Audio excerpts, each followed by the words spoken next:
வணக்கங்க. நம்ம இன்றைக்கி என்ன பார்க்க போகிறோன்னு பார்த்தீங்கன்னா, கருவேப்பிலை சாதம் செய்கிறது தான் பார்க்க போகிறோம். அதுக்கு தேவையானது என்னென்ன அப்படிங்கிறத பார்க்கலாம். வெறும் வாணலில் 5 ஸ்பூன் உளுந்து எடுத்துக்கோங்க. இதை லைட்டாக ஃப்ரை பண்ணிக்கோங்க.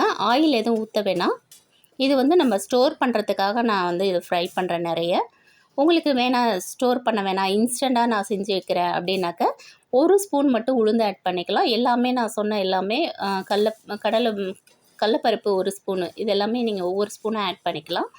நான் இதை ஸ்டோர் பண்ணுறதுக்காக நான் 5 ஸ்பூன் ஆட் பண்ணியிருக்கேன்.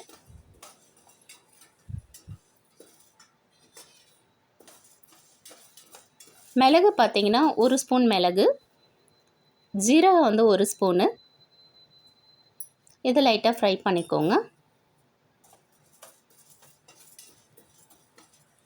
நீங்கள் ஆயில் ஊற்றி ஃப்ரை பண்ணிங்க அப்படின்னாக்கா ரொம்ப நாள் ஸ்டோர் பண்ண முடியாது. ஆயில் ஊற்றாமல் ஃப்ரை பண்ணிங்க அப்படின்னாக்கா ஒரு 6 மந்த் வரைக்கூடயுமே இதை ஸ்டோர் பண்ணி வச்சுக்கலாம். ஃப்ரிட்ஜில்னா ஒரு 3 to 4 மந்த்ஸ் ஸ்டோர் பண்ணிக்கலாம். வெளியில் வச்சிங்க அப்படின்னா ஒரு 1 மந்த் வரையுமே நீங்கள் யூஸ் பண்ணிக்கலாம். வேர்க்கடலை நான் அது லைட்டாக வறுத்த வேர்க்கடலை, அதை வெறுமனே அப்படியே தோல் உரிக்காமல் தான் நான் ஆட் பண்ணியிருக்கேன்.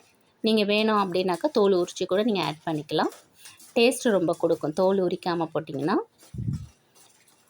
ஒரு 5 சிகப்பு மிளகாய் ஆட் பண்ணியிருக்கேன், வரமிளகா.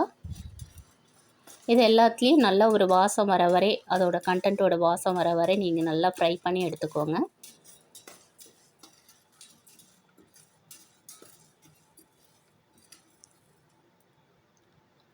நல்ல கலர் சேஞ்ச் ஆகுது. ஸோ இந்த டைமில் தனியாக எடுத்து வச்சுக்கோங்க.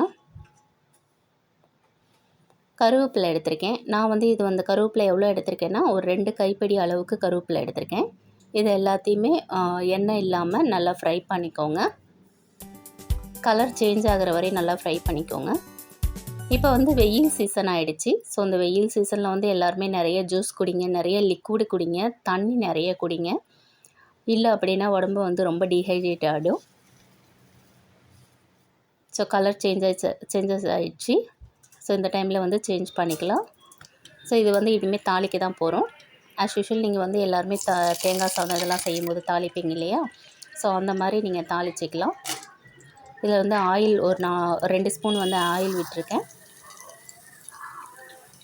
உளுந்து, வேர்க்கடலை, கடலைப்பருப்பு இதெல்லாமே ஆட் பண்ணியிருக்கேன். கடுகு ஆட் பண்ணியிருக்கேன், கருவேப்பிலை ஆட் பண்ணியிருக்கேன், சிகப்பு மிளகாய் ஆட் பண்ணியிருக்கேன்.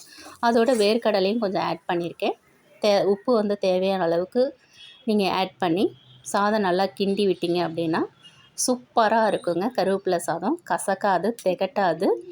அந்த வேர்க்கடலை ஏன் சேர்க்குறோன்னா கருவேப்பிலையோட துவர்ப்பு தன்மை இல்லாமல் இருக்கிறதுக்கு தான். ஸோ இந்த வீடியோ உங்களுக்கு பிடிச்சிருந்தால் லைக் பண்ணுங்கள், ஷேர் பண்ணுங்கள், மறக்காமல் சப்ஸ்கிரைப்.